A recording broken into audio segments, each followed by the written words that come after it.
ಗಿಡ ನೆಡುವ ಕಾರ್ಯಕ್ರಮವನ್ನು ಕೂಡ ನಾವು ಹುಟ್ಟೋದಕ್ಕೆ ಮೊದಲಿಂದ ಮಾಡ್ಕೊಂಡು ಬಂದಿದ್ದೀವಿ. BMP-ಯಲ್ಲಿ ವರ್ಷಕ್ಕೆ ಎಷ್ಟು ಗಿಡ ನೆಡ್ತೀರಾ? BMP ಇಂದ BMP ಆಯ್ತು, BBMP ಇಂದ ಈಗ GBA ಆಗಿದೆ. ಈ 20 ವರ್ಷದಲ್ಲಿ ಎಷ್ಟು ಗಿಡ ನೆಟ್ಟಿದ್ದೀರಾ? ಆಯ್ತು. ಈಗ ಹಾಗಾದ್ರೆ ಇದಕ್ಕೆ ಏನಾದ್ರೂ ಬೇಸ್ ಲೈನ್ ಇದೆಯಾ? ಯಾವ್ಯಾವ ವರ್ಷ ಬೆಂಗಳೂರಿನಲ್ಲಿ ಎಷ್ಟು ಮರ ಇದೆ ಅಂತ ಸರ್ವೆ ಮಾಡಿದ್ದೀರಾ?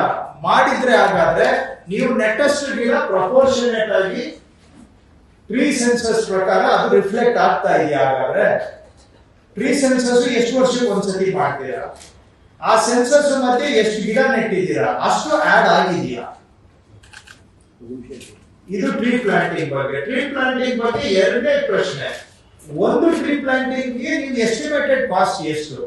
ಆ ಎಸ್ಟಿಮೇಟ್ ಅಲ್ಲಿ ನಿಜವಾಗಿ ಎಷ್ಟು ಖರ್ಚಾಗ್ತಾ ಇದೆ, ಎಷ್ಟು ಸರ್ವೈವಲ್ ಆಗ್ತಾ ಇದೆ? ನಾನು ನೋಡಿದಂಗೆ ಒಂದು ಎಸ್ಟಿಮೇಟ್ ತರಿಸ್ಕೊಂಡು ನಾನು ಕರೀಗೌಡರು ಝೋನಲ್ ಕಮಿಷನರ್ ಇದ್ದಾಗ ನಾನು ಕಾನ್ಸ್ಟಿಟ್ಯೂನ್ಸಿ ಎಕ್ಸರ್ಸೈಸ್ ಮಾಡಿದೆ. 3,300 ರೂಪಾಯಿ ಇದೆ ಒಂದು ಗಿಡ ನೆಡೋದಕ್ಕೆ. ಅದರಲ್ಲಿ ಗುಣಿ ಮಾಡೋದಕ್ಕೆ 300 ರೂಪಾಯಿ ಇದೆ.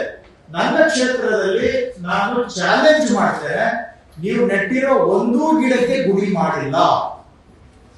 ಚಾಲೆಂಜ್ ಮಾಡ್ತೇನೆ, ಯು ಡಿಸ್ಪ್ರೂವ್ ಮೀ. ಎಲ್ಲಾನು ಕೂಡ ಫುಟ್ಪಾತ್ ಅಲ್ಲಿ ಮೀಡಿಯನ್ ನಲ್ಲಿ ತಗೊಂಡೋಗಿ ಮೇಲೆ ಕೆದಕ್ಬಿಟ್ಟು ಒಳಗೆ ಇಟ್ಟಿದ್ದೀರಿ ಬಿಟ್ರೆ ಒಂದಕ್ಕೂ ಗುಂಡಿ ಮಾಡಿಲ್ಲ. ಸ್ಟ್ರೇಟ್ ಅಲ್ಲೇ 300 ರೂಪಾಯಿ ನುಂಗಿದ್ದೀರ. ನಾವು I make this statement, I invite you to disprove me.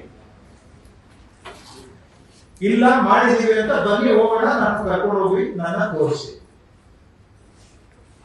ಅದರದ್ದು ಬೇರೆ ಎಷ್ಟೆಷ್ಟು ಕಾಂಪೊನೆಂಟ್ ಇದೆ, ಯಾವ ಕಾಂಪೊನೆಂಟ್ ಎಷ್ಟು ದುಡ್ಡು ಇಟ್ಟಿದ್ದೀರಿ? Going back to the earlier question, ಯಾವ ವರ್ಷ ಎಷ್ಟು ಗಿಡ ನೆಟ್ಟಿದ್ದೀರಾ, is it reflected in the tree census? So ಇಷ್ಟು, this is the purpose for which we have this meeting.